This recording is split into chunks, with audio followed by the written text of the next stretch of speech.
Hey, Dwight. Good afternoon, Park. Welcome in. Hi. Good afternoon.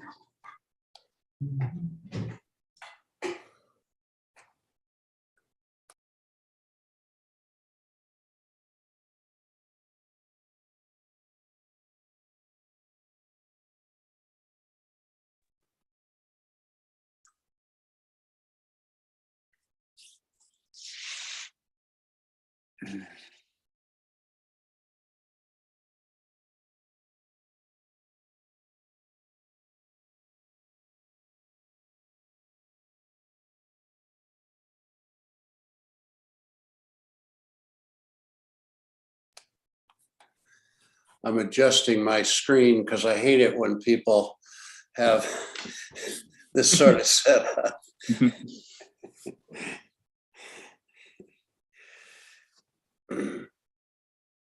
Adjusted our schedules today to 3 p.m. start time. I was wondering what it snuck up on me a little bit, but it'd be good. Some extra time.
Let's see, should we give it another 30 seconds or so? I see Michael coming in. Yeah, please do count, Garrett. 30 seconds will go by really fast. Yeah. Just doing a little coordination with someone that needs the link to the meeting. Hello, Michael. I think we're at like 8 people. I know the 3 o'clock time change threw me a little bit too. So Yeah, it's possible that people had 2 calendar entries, one for 3 and one for 3:30. oh, So that may result in some confusion.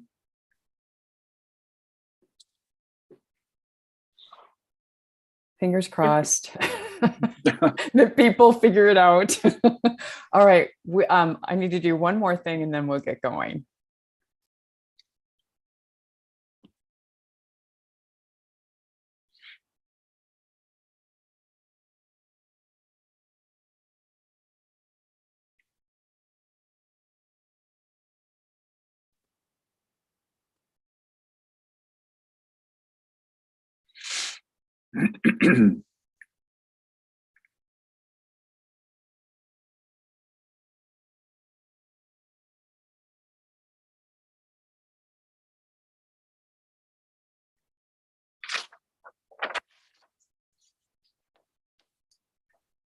Okay.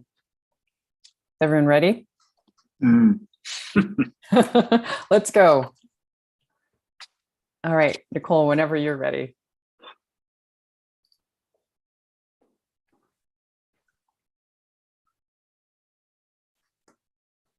Wonderful. Welcome everybody to the Emac and Mobility Advisory Committee. Thank you for joining us today. This is an advisory committee for the Regional Mobility Pricing Project and I-205 Toll Project. For myself, Jessica Stanton, and on behalf of ODOT, we appreciate your time and commitment to this process. For technical help, Nick is our go-to person, so please note his phone number and his email just in case you need it later. We will be recording the entire meeting. What you say here is part of the public record. The recording will be made available to public review next week. To find more information about the project, please go to OregonTolling.org. And to our community members, we are glad that you are here. You are always welcome to email your public comments to us at OregonTolling@odot.state.or.us. Please add committee public comment in the subject line. Let's take a moment to center ourselves. So before you close your eyes, lightly tap the center of your forehead, right between your eyes. And then take hold of your wrist and just squeeze gently. And then the other one. And go ahead and place your hands in your lap. Take a gentle breath in and out. Close your eyes or softly gaze downward. Focus on your breath, in and out. Quiet your mind.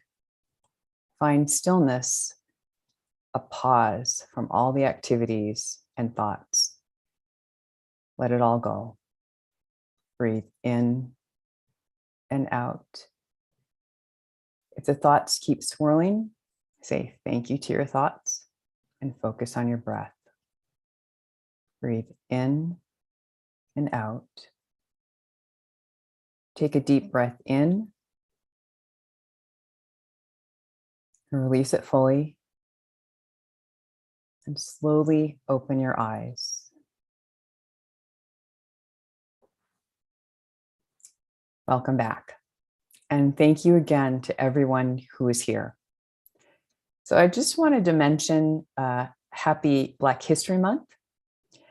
What I love about Black History Month is the spotlight on not yet sung heroines and heroes, or what I like to call luminaries. Constance Motley Baker, also known as the Queen of Civil Rights, is one of those history-making luminaries. As an attorney, she led litigation for hundreds of transformative civil rights cases, including being one of the first attorneys to file for Brown versus Board of Education. She defended Dr. Martin Luther King Jr. She was hired by Thurgood Marshall to join the NAACP legal defense team. She served as a senator, became a Manhattan Bureau president, and was appointed by President Johnson to serve on the U.S. District Court for the Southern District Court of New York, becoming the first African-American female federal judge. She even brushed with the potential of becoming a Supreme Court justice. Her legal accomplishments changed the course of civil rights in this country. She is credited with dismantling Jim Crow. I see Constance Baker Motley as an inspiration for the work Emac is doing. Constance Baker Motley passed away in 2005. So who are your Black History Month luminaries? Feel free to share who or what is inspiring you about Black History Month in the chat. And let's talk about our working together agreements. As we move through our meeting today, please keep in mind the Equity and Mobility Advisory Committee working together agreements from the committee's charter. Listen, believe, and reflect. Accept non-closure for the moment. Speak your own truth with compassion. Listen to understand, don't listen to respond. Value and celebrate each other's experiences.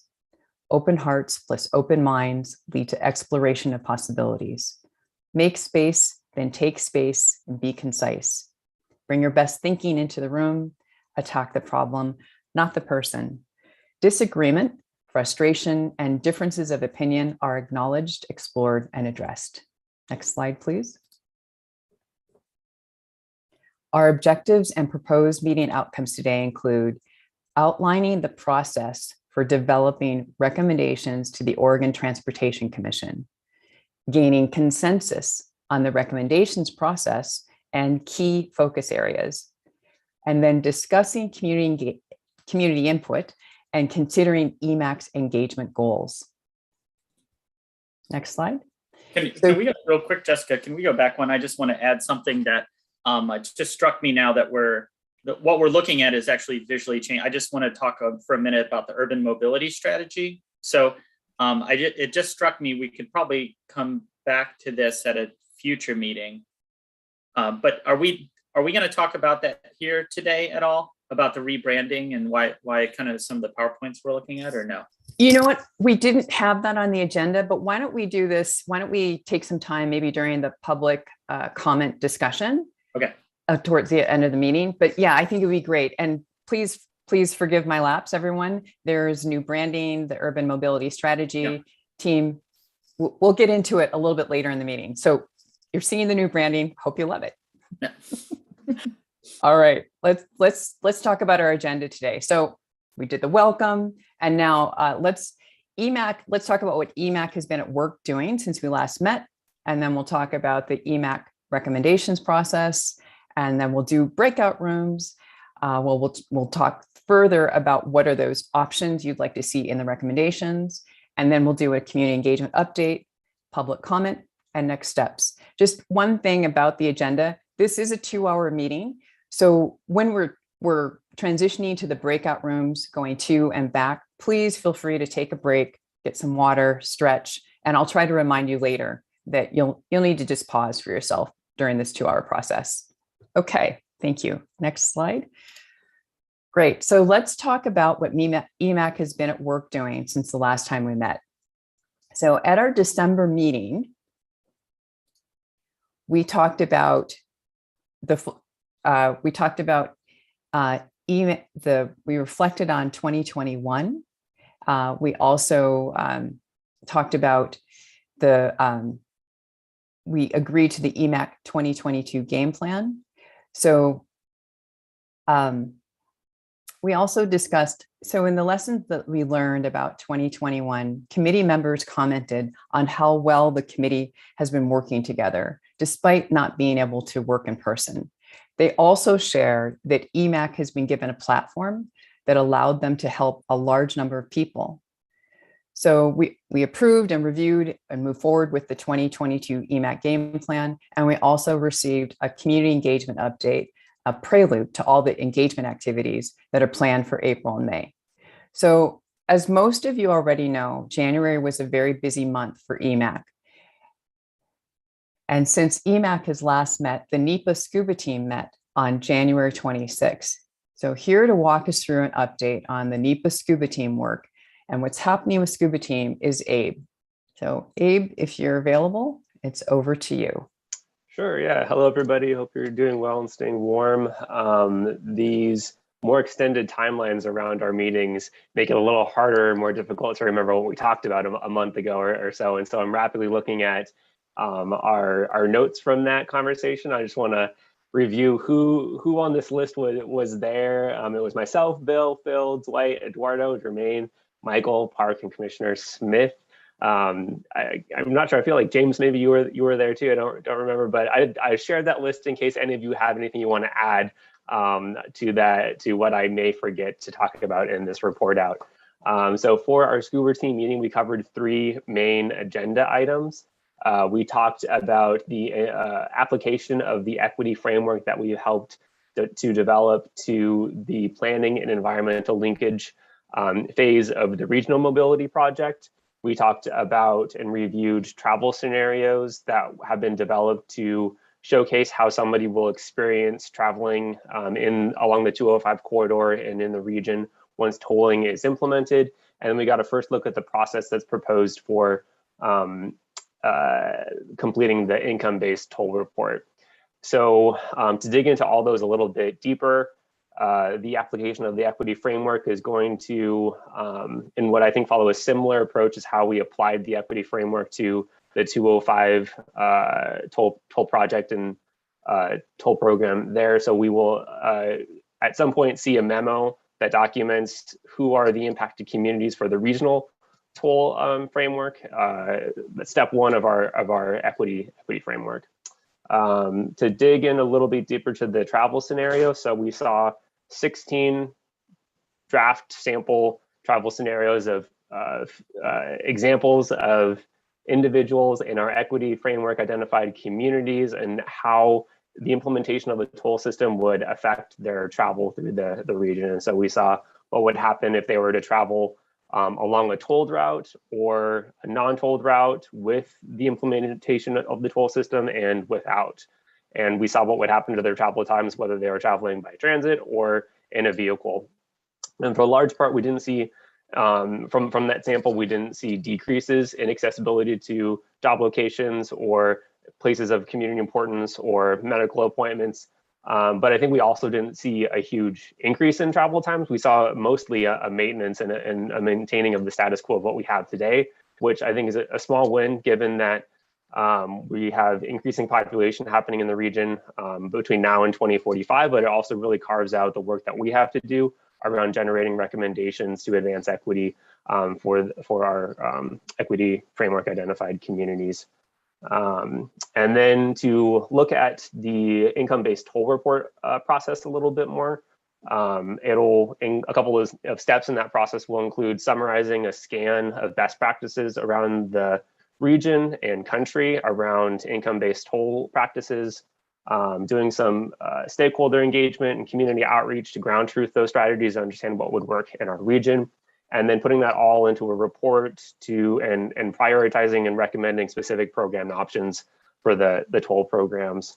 Yeah, anything that anybody wants to add to that? Any SCUBA members? Any comments? How about any questions? Any questions for the SCUBA team?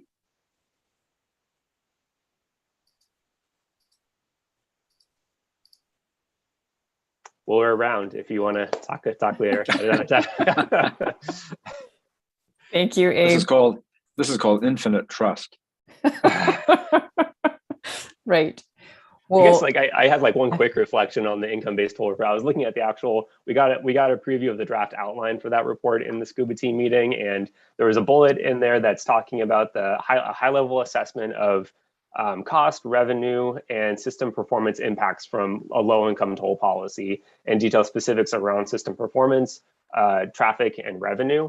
And so I think that's an important piece for us to focus on moving forward. And then I think it's also important to elevate and highlight in that report what are the benefits of an income-based toll policy and what are the positives and the pluses that we see out of that, not only the kind of impacts to overall revenue and traffic and diversion and whatnot.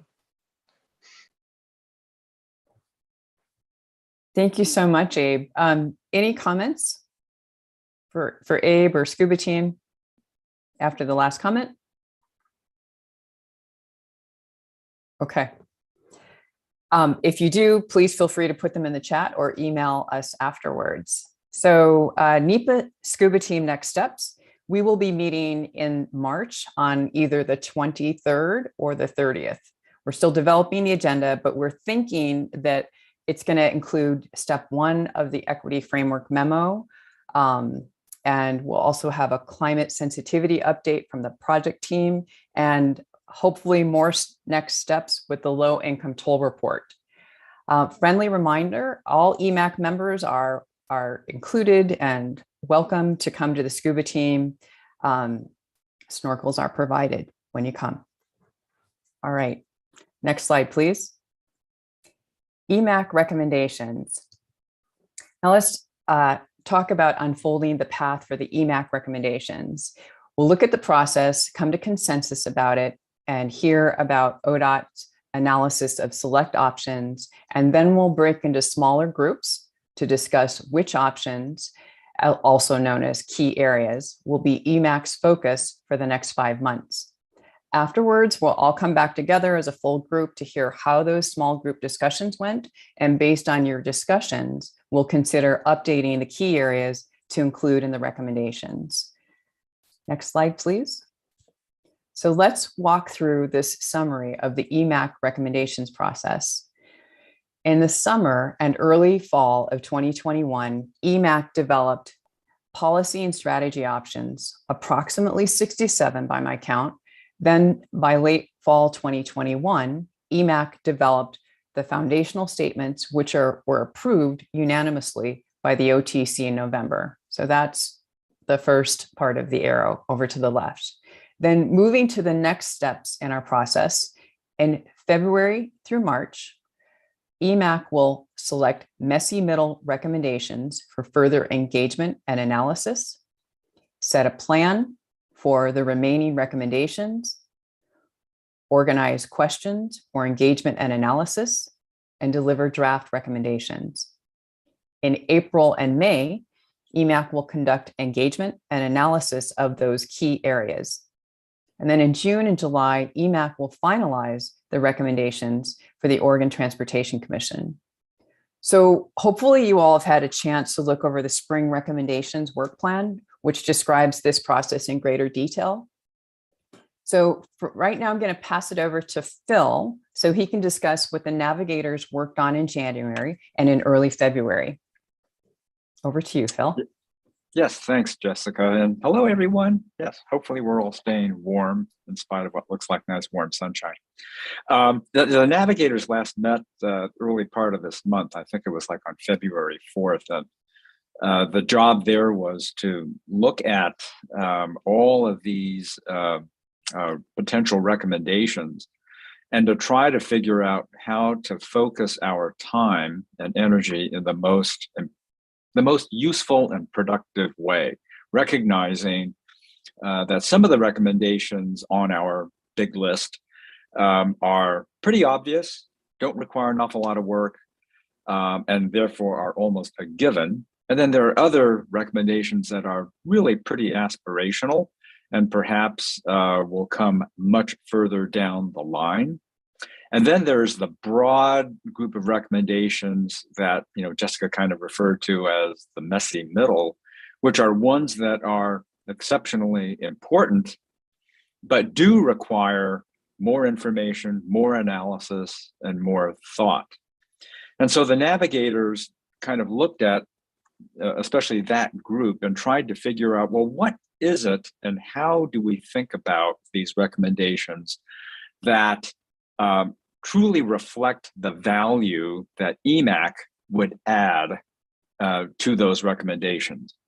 And so this is framed as, where do we best spend our energy and time, and what is our greatest contribution to this process that ODOT will be eventually looking at. And so really we went back to the origins, I suppose, of this committee, which is we were all about equity. And so one important bucket, if you will, is what you see here on that document that's included in the packet, which is community-based organizations involvement. So that is a fundamental principle and a fundamental area of engagement, which actually includes a lot of recommendations that, if you just looked at them in isolation, would be isolated recommendations. But when you group them together and think about them from the standpoint of equity, then to the end goal of boosting community-based organization involvement, this is a way of being able to address those recommendations in a very integrated fashion. So that's kind of bucket number one. That's considered very important, but takes a lot of work and a lot of additional analysis. The second big one is this one that's termed as connecting climate and equity. And I think, thanks to, Michael's persistent reminder that, we want to be talking about VMT, we want to be focusing on climate. Well, the next biggest area that Emac can contribute to this process is the link between climate and equity. And so in that particular bucket are a lot of recommendations that we've already talked about, but thinking about it in this integrated fashion elevates those particular recommendations into a very important bucket. So the navigator said, all right, well, let's focus on everything that has to do with community-based organization involvement, and let's focus on all of those areas that potentially impact climate, especially from the perspective of equity. So I think that sort of summarizes that. Jessica and everyone else, any comments or additions to that? Why don't we bring everybody up on screen, Nicole? Thank you, Phil. I think that was an excellent update. And what do others think?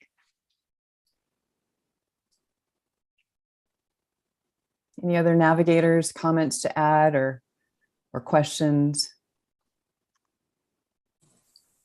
I think that one of the things that we spent a lot of time talking about in the navigators meetings, because Phil did a really good job on pulling it all together, was really where we could have impact as the Emac and where our opportunities were.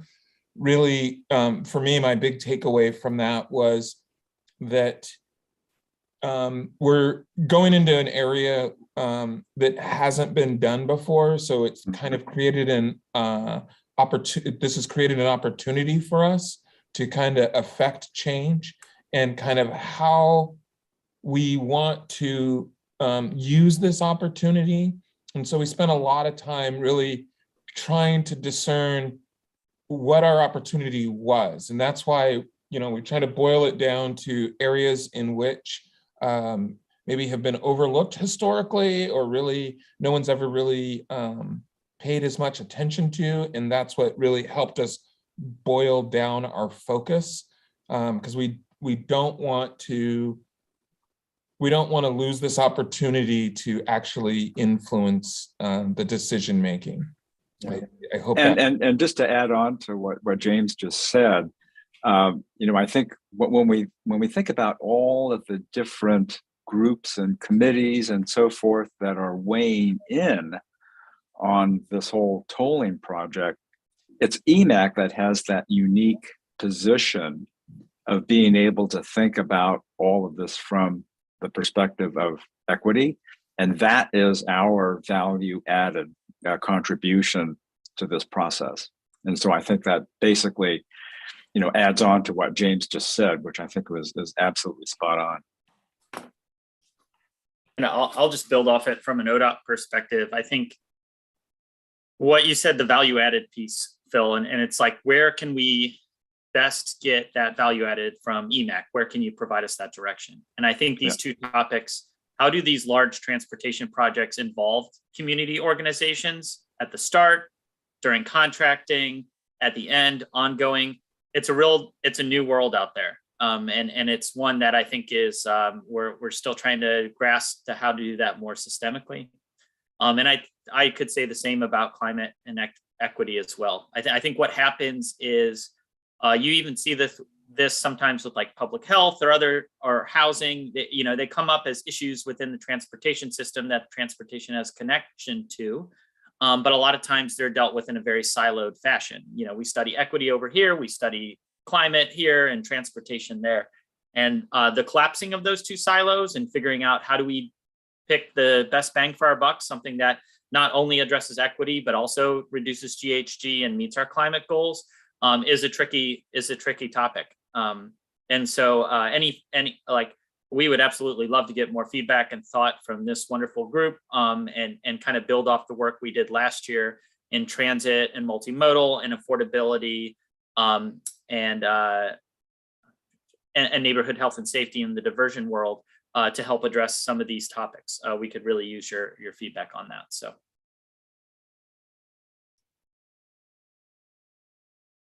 Great, excellent comments. Any other thoughts or questions about the navigators process and also the recommendations process overall?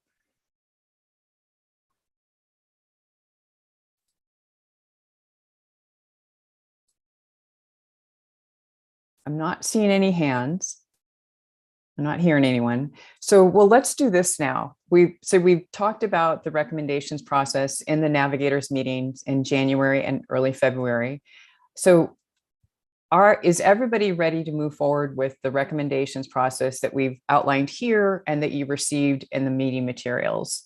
So if I can just get a thumbs up or a head nod, are you ready to move forward with the recommendations process? I'm seeing head nods. I'm seeing thumbs up. Okay, great. Is there anyone that's opposed? Okay, I think we're ready to move forward with the process. Thanks so much. So let's go back to the PowerPoint and go to slide, I think it's slide 10. And I'm going to go ahead and hand it over to Garrett, who's going to walk us through the ODOT's analysis of policy and strategy options. Over to you. Yeah. Well, thank you, Jessica. And you know, as you can see here on the screen, Jessica and I love our food analogies. So we had started to think about these next topics of what are low-hanging fruit. But when we were talking about it, Lucinda made a good comment that we talk about it as low-hanging fruit, but we don't want it to be taken as this is just the easiest thing ODOT could do, and that's why they're going to agree to it.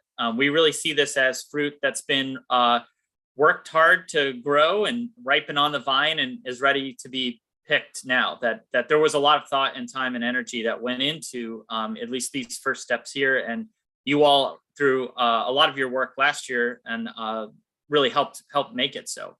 Help push that conversation forward and bring these to the forefront.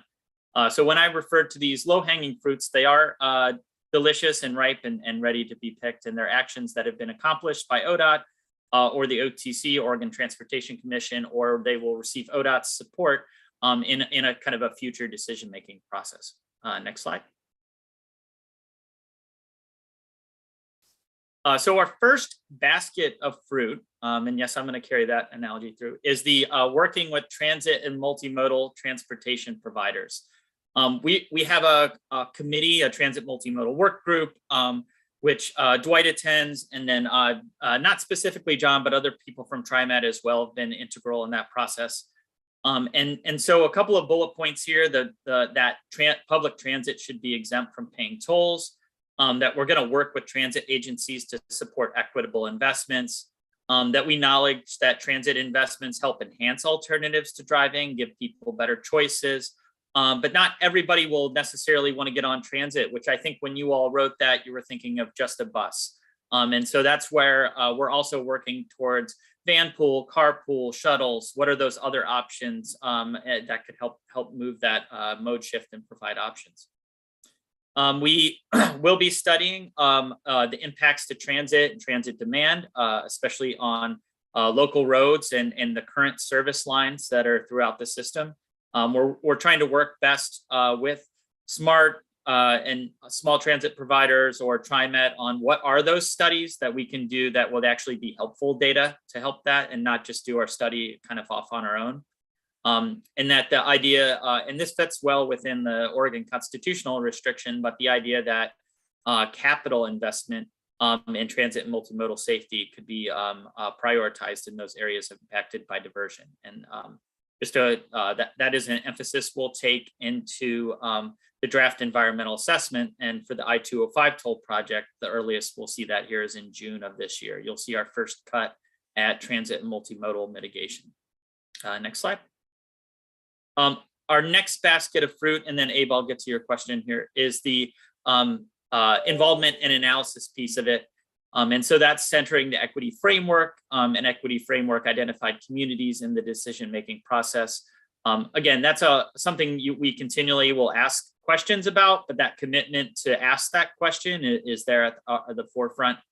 The idea that we would have a cash-based option for paying tolls is something we're committed to. And then the analysis of affordability by percentage of household income for low-income drivers compared to middle and higher income.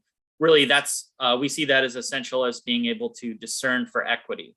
So you're not just looking kind of on general who's receiving the benefits and burdens, but looking for that specification of who's, is equity advancing more or less by income levels and groups. I think that's the low-hanging fruit piece. So yeah, I'll pause there. Abe, what was your question or comment? Yeah, it's a quick question with probably not a quick answer, but I I'm curious about the timing around when we'll see the language on these kind of shift from a should happen to a will happen on some of them, and thinking about our kind of timeline of presenting recommendations around the messy middle in July. Is there an opportunity to transform some of these into concrete programmatic elements that we'll see at the same time so that we can deliver those as a package? I think for some, Abe, yeah, I think probably the devil's in the details of which ones are you talking about. I think for especially the transit bucket, I mean, I think we can talk about what should the intent of ODOT be or do, but until you see the actual commitments to investments on projects or with the program, I think it's going to be hard to continue to workshop language. So I think that's where I think the real proof and the test will be, is as these environmental documents get moved forward, like we are with the 205 toll project, and like I'm saying, the draft EA this June, I think that will be a real good litmus test verification of, is ODOT living through to the degree that this committee thought on the direction that's stated in some of those recommendations.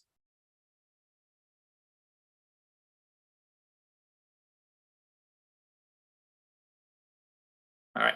High-hanging fruit. So we looked at, there's a whole bucket of policy and strategy options. We really wanted to, I'll start with the definition first. So this is work needs to be done to further examine before ODOT or the OTC action, or action needs to be completed by an outside agency or organization that would work in coordination with ODOT.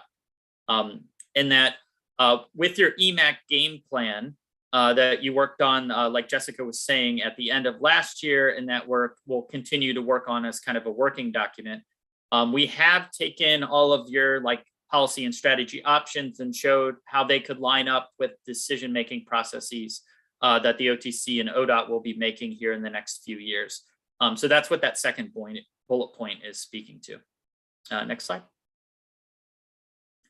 So these are the where ODOT, we know if this is a recommendation and one that needs to be implemented, where we would actually need to work with outside agencies to help deliver.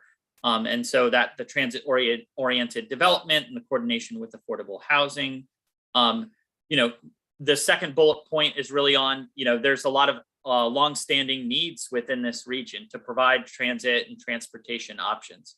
And that tolling alone is not going to be the full faucet or answer to that entire solution. And so ODOT's going to have to work with partners to help deliver those services to provide that kind of really aspirational and a place that we all want to get to in that second bullet point there, to where we're not just providing transportation options to say we provided options, but provide options that get people to the places they need to go to in an emissions reducing way. We're continuing to work through, and this is really in coordination with some of the bi-state agreement that's set up through the Interstate Bridge Replacement Program. And how do we coordinate kind of what gets agreed to, let's say for low income considerations on discounts or exemptions or credits? How do we match that up with what could be extended or what could be adopted in Washington? How could we, if we're looking at increased transit service or investments to address diversion, these are just difficult questions and ones that there are just some clear constitutional or just governmental, as far as state crossing lines, things to work through. But this is something that we're just saying here, why it's on the sheet is something that we're going to continue to pursue, but one that may need some outside of ODOT actions to occur. And the same thing with the integrated and easy to use fare system. I mean, it's in a place like Los Angeles, where the major transit provider is the tolling authority, it's a little easier to do in-house to kind of make that a more permeable. I think I made up a word there, but basically a system that kind of can flow between the two. So that's something, again, we know we have to work on, and we're trying to work on those partnerships to deliver that on the back end. Next slide. So with that, I'll kick it back over to you, Jessica. Great. Thank you, Garrett. So before we pivot, are there any questions for Garrett or for ODOT about the low-hanging fruit or the high-hanging fruit, the analysis we just walked through?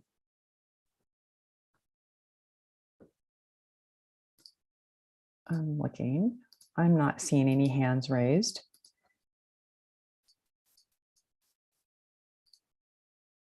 Okay. Abe, did you get your questions answered? I know you asked before. I did. Yeah. Okay. Okay, cool. All right, then. Thank you so much, Garrett. That was an excellent walkthrough of the ODOT analysis of the options, low and high hanging fruit opportunities. So let's take a look at this question. We're going to break out into breakout groups, but let's look at the question. For each of the messy middle recommendations, discuss which policy strategy options you want additional analysis and engagement on between now and April and May.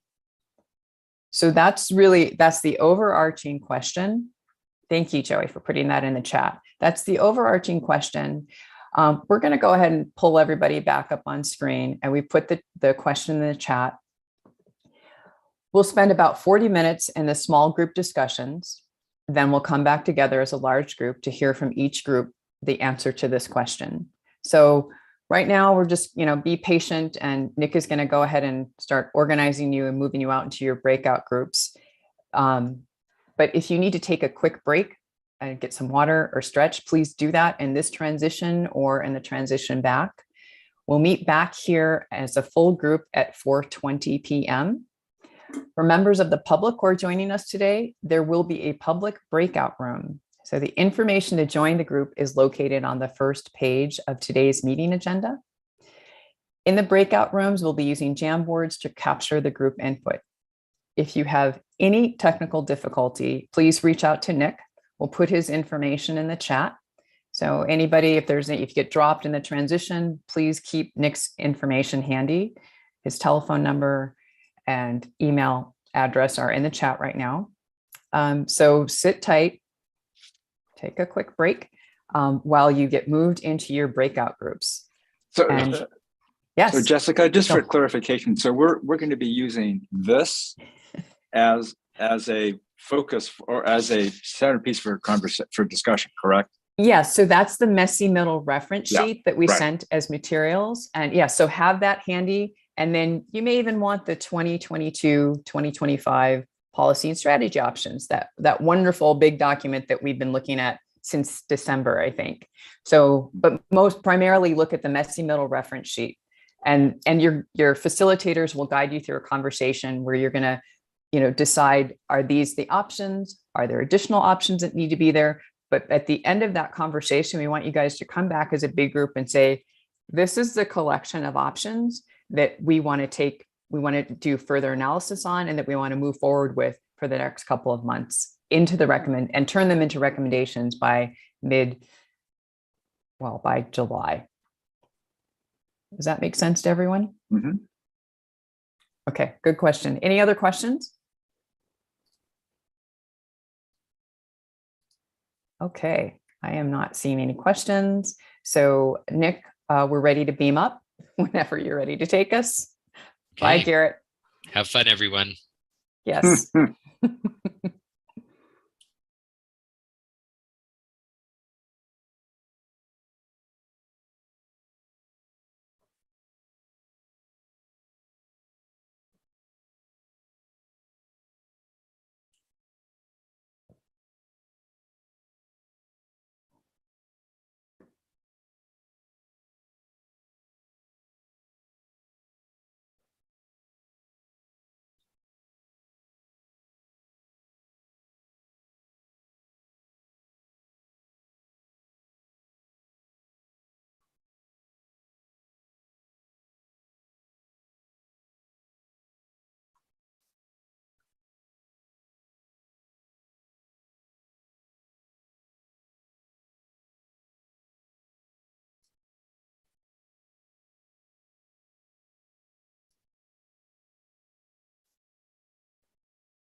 Hey, Jermaine.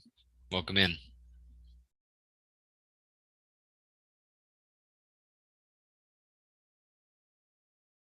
Are you there, Jermaine? Yes, I am. Hey, welcome in. I'm going to go ahead and move you into a breakout room, okay? Thank you. And I'm going to move you into room 1 because there's not as many people in that room. So just sit tight. Thanks.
Hey, Joy, let me reassign you, okay? Thanks. My internet just went off for a bit. Oh, no problem.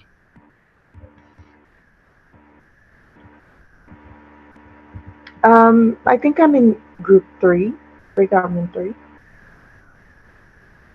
Oh, thank you. I'll correct that. Okay. Thank you. Have a good one.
Hey, Greg.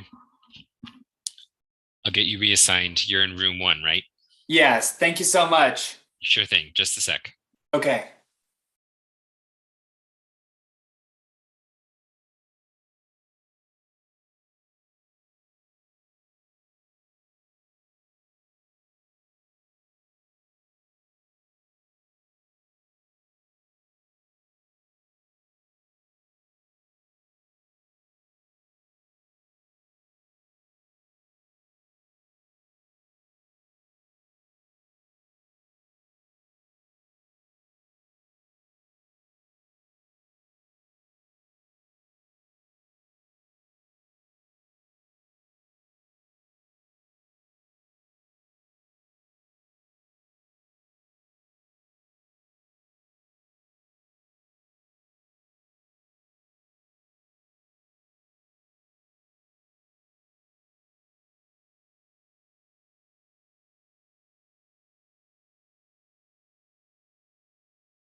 So I think our 2 breakout rooms, we get the prizes then. We were back on time.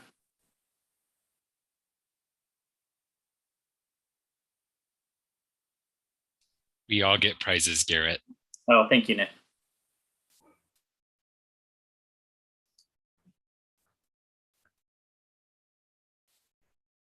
Welcome back, everyone.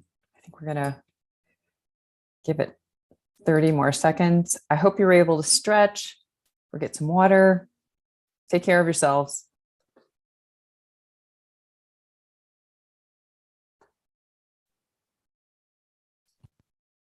Jessica, I can share the jam boards while we do the report out, if I think that might be helpful to Perfect. memories. I think that's a great idea. So do we look like we have pretty much everybody back in the room, Nick? I think so, Jessica. Take it away. Okay, great. Well, welcome back. Those were, as always, amazing conversations. Love listening to you guys. And as always, we cut you off right when you were hitting your stride.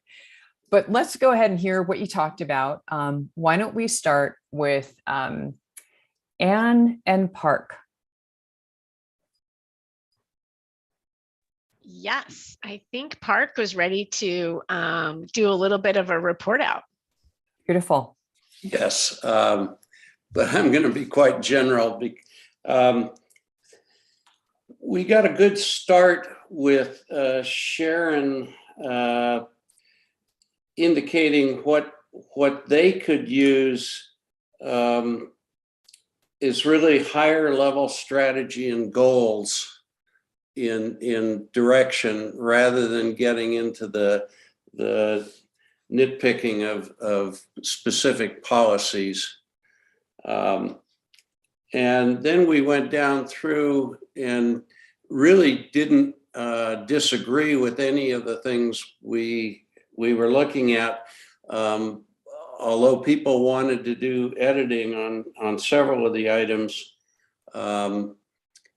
the one maybe most significant on climate and equity, the language said further work needs to be done. And I think we kind of had an agreement that we want to do that further work between now and July and be more specific in the final recommendations that we make.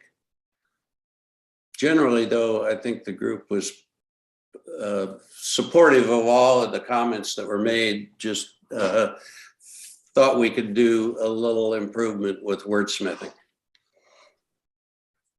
Did your group come up with any additional policy or strategy options that you wanted to add beyond what was on the messy middle reference sheet? The only one that was really an add was in providing funds or dollars to CBOs. In some cases, that might be technically a waiver of tolls to community-based transportation organizations that are really acting in support of TriMet or doing similar things that TriMet's doing. Wonderful. So anything else? Any thoughts from you, Park? Because I might just pivot to Anne for a minute to see if she has anything else to add. I'm done. Well done. Thank you. Anne, do you want to, is there anything else?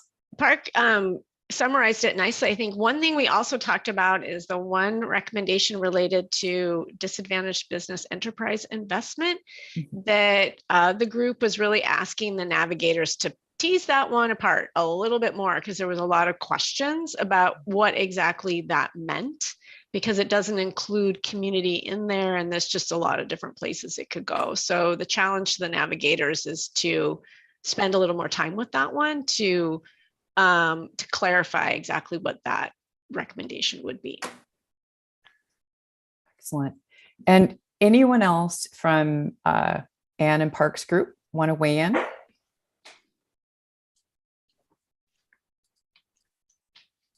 All right. hearing no voices and seeing no hands, thank you very much, Park and Anne. And let's move on to, I think, let's go to James and Chris. Happy sunny day, everyone. Our group, we got going.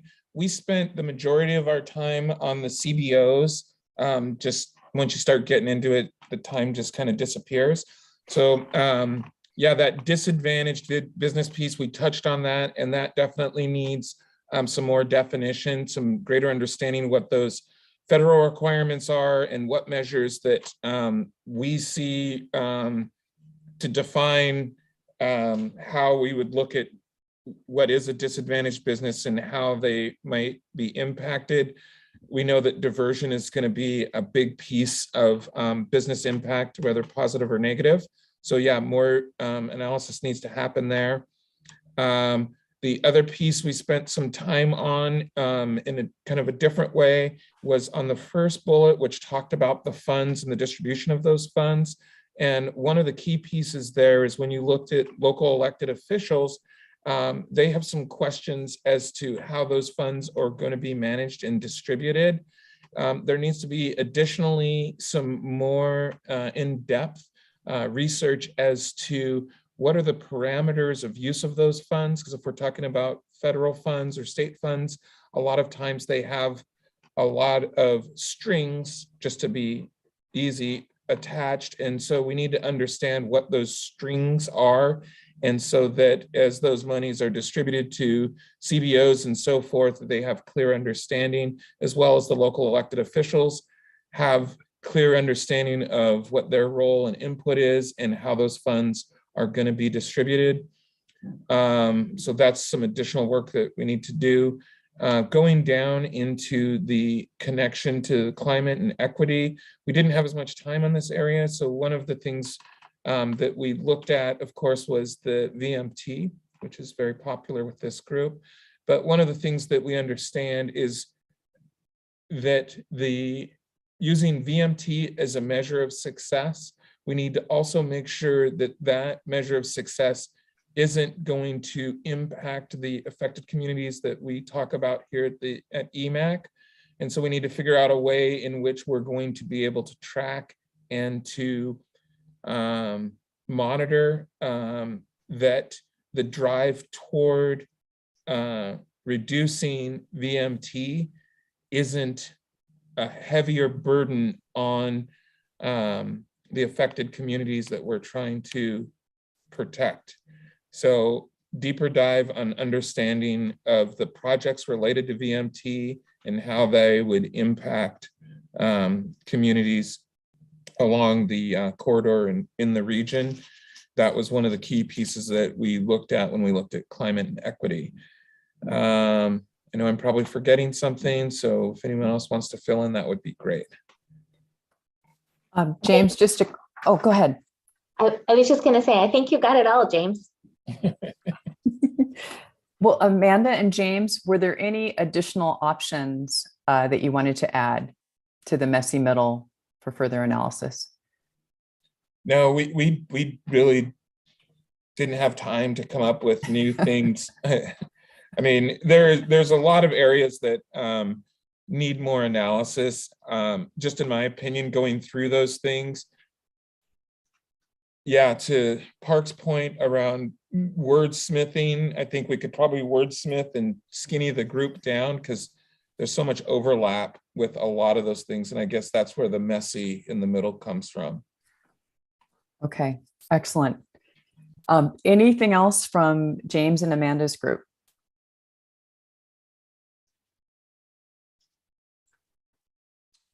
This is Jermaine. Sorry I'm jumping in late. Sorry I am joining late. But I think what I'm hearing is even to try to make sure we understanding this messy middle, right? Because this messy middle still has, how would I say, unclarity of what we're really about to send out to the community, right? Then that's kind of where I'm kind of leveraging, I want to kind of know this message middle a little more clear. So when we go out to the community, us navigators is still not knowing. So that's kind of what, because there's some interesting points about what we're doing here, and I'm still trying to figure out that before it's even go out to the community. Is I guess where I'm standing at. Jermaine? Yes. So after listening to you, I just want to make sure I'm hearing you right, because what I heard you say was, with this messy middle stuff, we're not ready to go out to the general public because it's still too messy and unclear. And so what we need to do is we need to make it clear so that people understand better what we're talking about. Exactly, James, exactly. That's why I'm going to use you as the articulator from now on to make sure we get it. Exactly. That's exactly my point. I'm glad we're on the same page. Well said. Well said, both of you. All right, messy middle, clarification to come. All right, I see your hand raised, Sharon. Yeah, thanks. I was in the other group, and we looked at focused on the CBOs, but really focused more on making sure that they are included in developing some of the strategies and the implementation pieces, which I think is critical. But as I read that language, I wasn't understanding or thinking that there was a recommendation to actually distribute funds to the CBOs. And so it's a question, and I don't know the answer. I guess a question for the team. Is that even something that can be done with these funds? Because I don't know that it can. So it's more of a question with the whatever limitations there are on toll revenues. I don't know that just distributing money to a CBO is going to be allowable. Yeah, I think it's a good question. I think that's kind of where we're at, Commissioner Smith, is understanding like, okay, here might be the desire from the committee. What are the implementation assessment of it? What would it take to agree to? And so I think backing up to what Jessica was saying at the beginning of the meeting is we had this list of 30 plus policy and strategy options. We needed to provide some focus and really hone in on what are the questions you want ODOT to go do that additional implementation analysis on between now and really kind of April, May. And so that might be one of those things, if we hear from the navigators and from this group that that's one thing we want to hone in on, then yeah, we can go and take a look into that and see what that would take, if it's possible, what limitations you would have to put on it due to kind of the constitutional restriction. So with that said, thank you for the question, Sharon, and I'm going to pivot to your group. Do you want to add that to the navigators' messy middle conversation? That question about distributing funds and whether it can be done.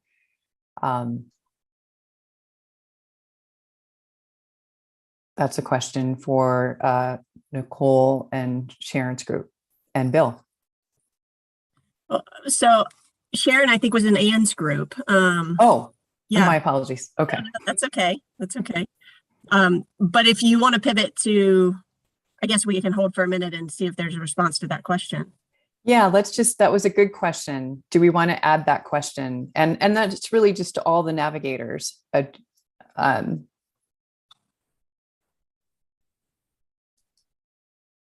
I think the answer is yes.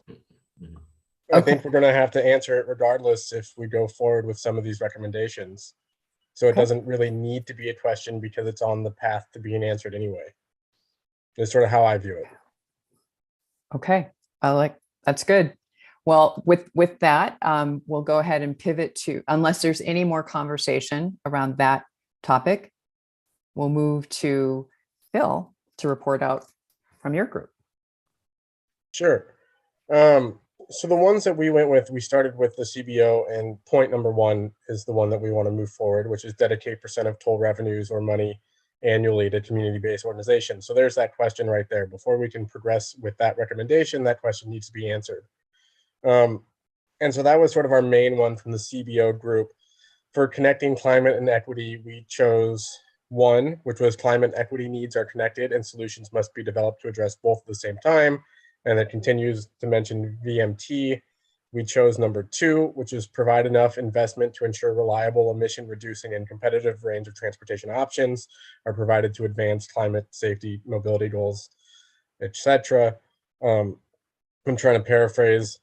And then number 6 on the climate one as well, which is take additional steps than what is traditionally measured by the federal review process in connecting transportation planning to health outcomes, integrate health impact assessment into the process. So those are our 4 main ones that we would like to see sort of focused on between now and May. And then we definitely had a couple that we would like added. And just to bring those forward, one is that the tolling is not operated by a for-profit company.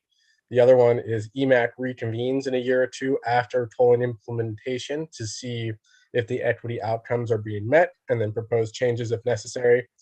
And then the final one is one that we had in the conversation previously, but didn't make it to the foundational statements or policy options sort of checklist. And that was build into the system where voices from equity framework identified communities are included in the decision-making process. So those are sort of our 7 recommendations that we would like to see looked at between now and May. And for others in my group, if you'd like to add more to that, I just gave the brief overview. Feel free to do so.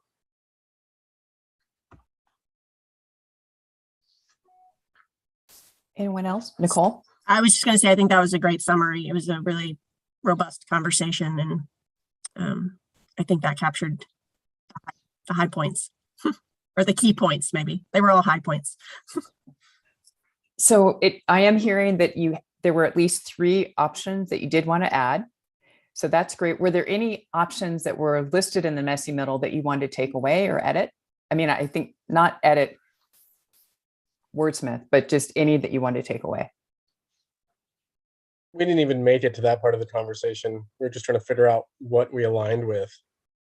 So maybe next meeting. Okay. Okay, great.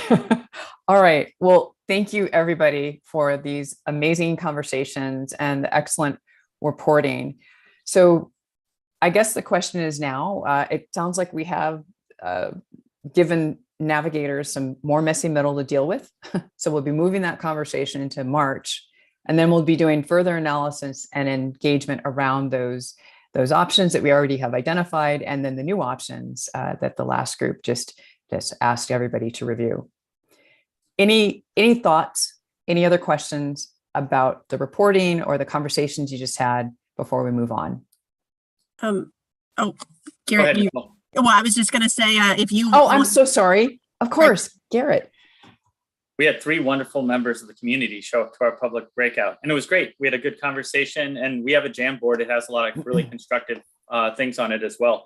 But I'll just quickly say, so Dean Emrin and Lily, Dean and Emrin are residents along 205. Lily is NAACP. She's connected with here in Portland, and also has done previous contract work for ODOT.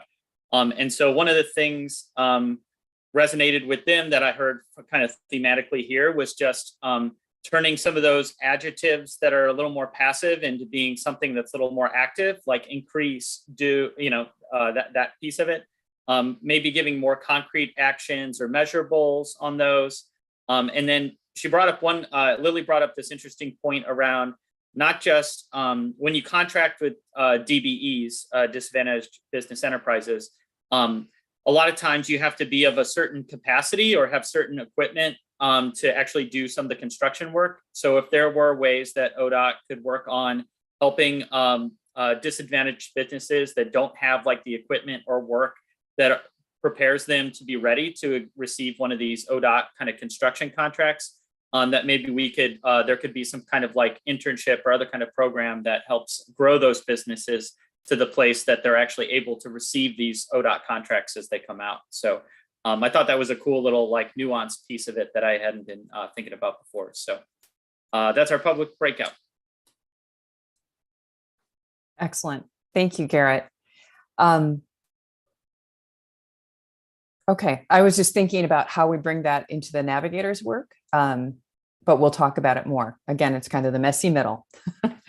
Okay, so let's go back to our presentation and let's talk about community engagement.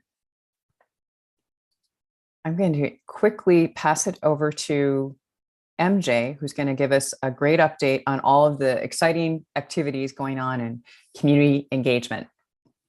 MJ, the floor is yours. Thanks, Jessica. So we can go to the next slide. We're going to start with the I-205 toll project and just basically giving you all kind of an update on where we're at with public engagement around the I-205 toll project. On February 15th and 16th, we hosted a couple of tolling impacts webinars to inform the public of some of the technical team's early findings. Each webinar was 1 hour each, was the same thing both days. And over 30 minutes of time at each one was dedicated to public questions and comments. So we got a lot of really great feedback. We're really happy with the turnout and how engaged the attendees are. That's going to be it's going to be a few more months before we're super focused on the I-205 project, at least as far as Emac is concerned. The EA is going to be published in early June. And so we're going to be focusing on like preparing for that and preparing to notify the public for that. And we'll keep you updated on just what's going on once it gets closer to the 45-day public comment period around the EA publication. And we're going to be using digital and print and in-person tactics as well. And we're hoping some of the things that we come up with preparing for this, as well as some of the things that we've been doing to prepare to, engage the public and notify the public around the I-205 project will be helpful for the RMPP project. And so if we move to the next slide. So we, first off, we want to say thank you for all of your involvement with the RMPP last summer and fall. The team really appreciated a lot of your participation and your input, especially with the briefings and some of the CBO discussion groups. And I believe there were some workshops in November that were really helpful. So I know the project team really wants to say thank you for that. We have a lot coming down the pipeline over the next few months. We're planning engagement this spring to inform the community about what congestion pricing could look like. Some of the activities planned include an online survey, which was really successful last year. So we're hoping to see the same level of success or better. About 10 or more discussion groups in participation with our community engagement liaisons to reach historically excluded and underserved communities. We're also going to have some discussions with CBOs, key audiences, a public webinar, and of course, we'll be doing some direct outreach through agency and community partner channels. So some of the immediate steps that are following are to finalize the items for our survey. So we'll be following up this meeting with an email, or the RMPP team will be following up, asking for some of your input on some of the questions for that survey. We would love to have your feedback as early as possible. The first couple of weeks of March really are key to getting Emac's input in and making sure that we have your input and can integrate it into our surveys and our outreach materials. So please keep an eye out for that email and kind of be prepared to make some time to respond and let us know your thoughts. We'll also be asking you for input on just all of those other activities that we're planning. In particular, those CEL, the Community Engagement Liaison discussion groups are extremely ripe opportunities for you all to, have some Emac focused, recommendation focused conversations. So we want you to be prepared for that and to be willing to share your thoughts and all the ways that you think, you would like to engage with the public over the next couple of months.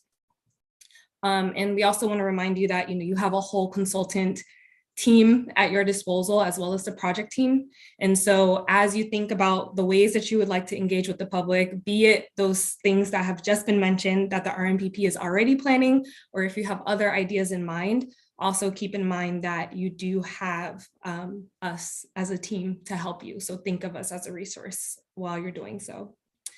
And I believe that we can go to the next slide. And so, we just wanted to ask the discussion question today for this section is, how do we improve how we're connecting with equity framework communities? And we really would love to hear how you would like to engage with the public. What activities would you like to participate in? Thank you, MJ. That's a great update. And I just want to reiterate to everyone that after the meeting, we'll be sending out that email for you to understand how you can dig in and plug into the different engagement activities. So as MJ said, here's our first question. How do we improve how we are connecting with equity framework communities? And maybe we'll just pull everybody back up on screen so we can see each other and have a brief discussion about community engagement. Any thoughts or any responses to how we can improve how we're connecting with equity framework communities?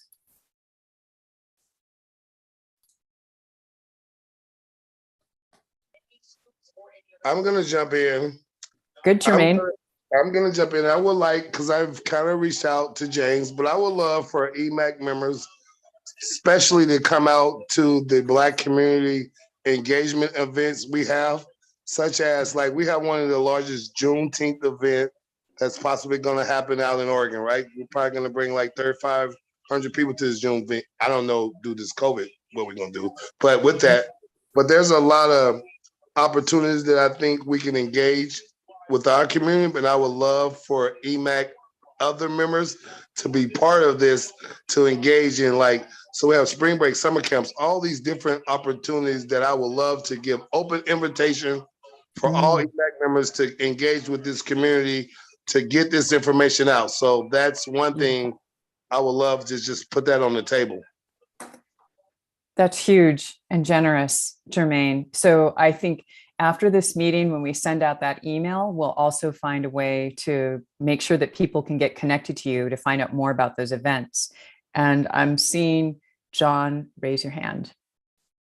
Yeah, no, that's a great, that just made me think about, and I think MJ shared some of this, but and if I missed it, I'm sorry, but like just getting a better understanding of what everything has happened, you know, like here's everything we've done. Here are all the agencies involved, because I think that's what is surprising to me. It's like we think we have folks covered, and you're like, and there can always be one more, but what about this group? But I think you guys have done so much work, just letting us see that story again, or here's the updated story, as well as the calendar of upcoming events, right? Like here is what's coming on. Here's where our partners are going to be having forums where you could participate, members, and then we might even be able to kind of go, oh, maybe you should have a table at this event that we know about. But just there's been so much, it'd be great to get just a quick update about all the different things that you guys have done already, which I know I've seen before, but it's been a while, and also what's coming up. And that might allow us to plug in where it makes sense and even maybe make suggestions. But I think there's a great story there. So just want to make sure you're sharing it. Wonderful. Thank you, John. And we'll be doing that. We'll be following up with you. And I see Abe's hand, and after Abe, let's go to James. Yeah, I guess I would just underscore the policy option again that we wanted to add to the messy middle list of build into the system where voices from equity framework identified communities are included in the decision-making process, and really frame as we're improving our community engagement and outreach, circling back and showing where that input goes into the toll program and how what we learn is influencing the decision-making process, and closing that loop and going back out and making that really, really clear and transparent. Something that I mentioned in our breakout groups too is the funding that the Oregon Health Authority has released to community-based organizations to engage in climate work, and they should be announcing that I think in March around the community-based organizations that receive funding.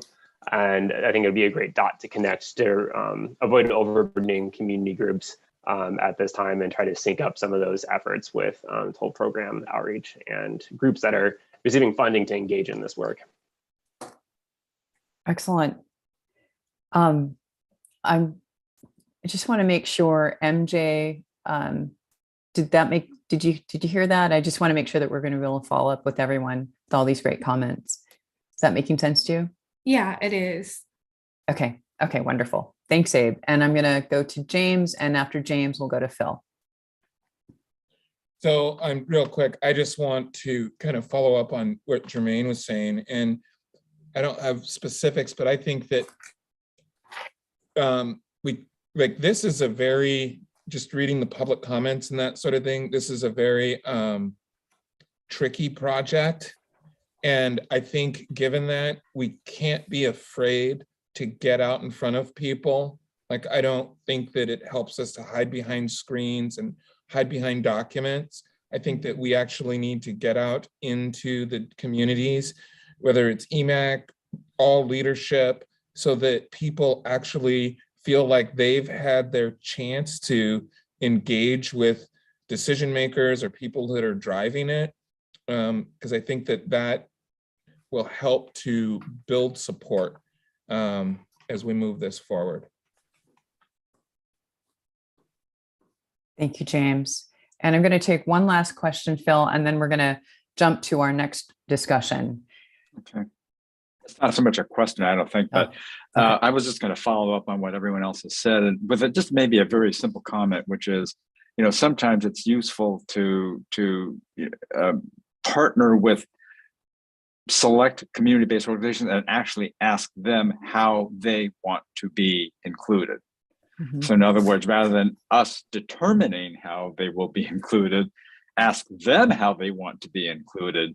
And sometimes you can, you know, you might find some surprising answers.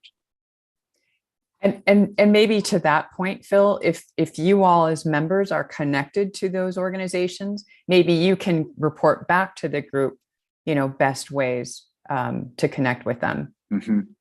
So excellent point. You know, I'm going to, is there anybody else that wants to say something before we pivot about connecting to equity framework communities? These are great comments and suggestions. I just wanted to say that we have our, you know, we really want to get out there in person too. And we have fingers and toes crossed to go out this spring and summer, outside to, you know, community events, farmers markets, festivals, and we're working with projects in the urban mobility to, you know, go to where people are and come as one ODOT, make the information accessible.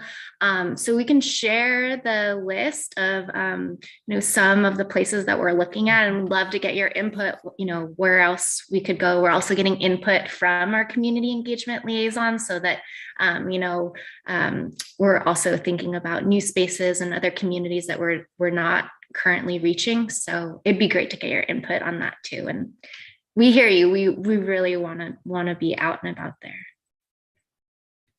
Great. Thank you, Hannah. Well, you know, so we've got a few minutes left of the meeting. Our next section of the meeting is a public comment discussion. So I don't know if we really need to bring back up the screen, but we'll just go ahead and put the questions in the chat. So let's just take a couple minutes to consider your responses to the following questions. Is there anything that you're hearing in your communities or in the public comments that you want to discuss? So that's the first question. Is there anything that you're hearing in your communities that you'd like to discuss? The second question is, how do the comments that Emac is receiving connect to the recommendations that you're developing? So feel free, we're going to put those questions in the chat for you. Feel free to answer or comment on either one. I think I see James's hand raised. James? Yeah, I just keep going back to it, but I don't know how we're going to model or measure diversion. I haven't seen anything that way because I know that that's going to be a topic that's going to be front of mind for a lot of people. And it does have a lot of impact, especially when we start looking at businesses and stuff that are along the corridors, which we're talking about. And so I'm not sure, I haven't seen where that fits into the modeling. James, we've got a webinar for you. So we, for the 205 toll project, because we're just a few months, we're a few months away from being kind of packaged up with the draft part of the analysis. And in a way of changing the way we do business and not just waiting to the draft, but starting to share this information earlier. We've got a webinar we set some of our technical folks up with and others to kind of do a little Q&A and walk through what we're seeing with the version currently in the model. Now that is going to answer some questions, but not all, because the questions that, well, like what happens at local intersections, what happens especially with the equity lens in those communities to accessibility, that's still in process. We're still working on that. So that'll be kind of coming up more June-ish, that's that rollout with MJ that she talked about through that work. But we'll send you over kind of where we're at with the current materials that we've had for folks to look through. It's 20 minutes. I feel like that's a good plug for a webinar. Yeah. And if it's on YouTube, you can watch it on, 1 or 2 times speed. So, That's a great plug. Well, before we, does anyone have any more comments about the public comment questions that I asked? What does the Emac need? Sorry. Any more thoughts about what you're hearing in your communities, or anything about the public comments that you're reading, and how is that connected to the work that you're doing?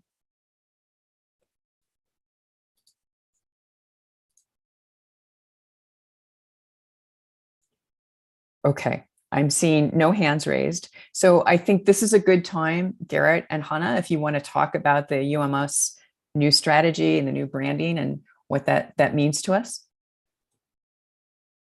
And are you interested? I mean, I could walk it through real quick, Hannah, and then I'll start, and then you can add to it. So the wonderful green you saw before is called ODOT green. It's actually the green that's on the St. John's Bridge here in Portland.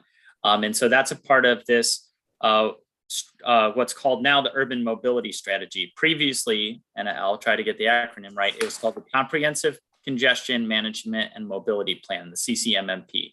And Brendan Finn came and talked to you all, maybe it's sort of a year ago or so with that, year and a half, maybe even now. But this kind of was the rebranding piece of it, the Urban Mobility Strategy. And really it's a part of how tolling is coordinated with ODOT's larger strategy within ODOT, and to work with partners to increase mobility and meet the equity, climate and safety and congestion needs of the region. So I can send a little quick, we have kind of a one-pager, it's maybe 6 pages long, that kind of highlights some of the key projects in the strategy. But that's why you saw that being redesigned. And we lost some of our Emac colors, but we did get the butterfly that's still on the PowerPoint. So we're happy with that. And but that's why you saw some of that rebranding, some of the new look to it.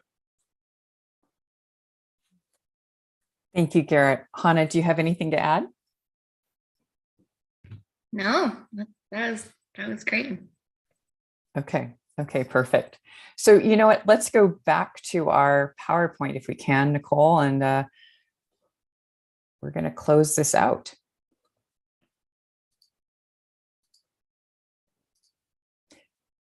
So this is the question we want to leave you guys with.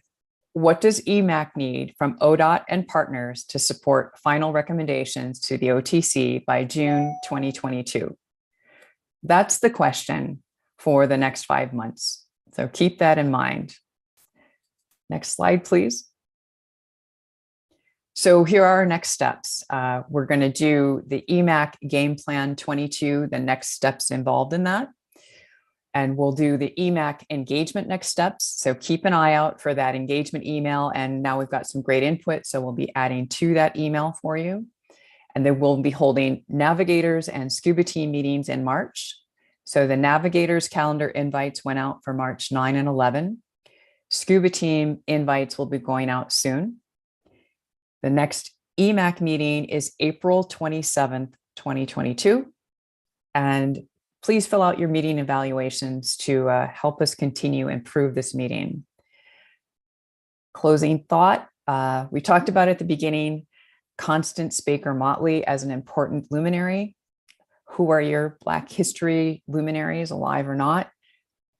Someone recently mentioned to me how important it is to celebrate the people who are here now. And that's you guys. So you are the Emac luminaries. Go forth, shine brightly, and thank you so much for being here, all the great work and the conversations. We're looking forward to seeing you in March in the scuba team meetings and the navigator meetings, and we look forward to seeing you back here in April. Thank you all so much. Have a good night. Thanks all. Thanks, Jessica. Thanks Bye, thank everyone you. for all your great work. It's fabulous.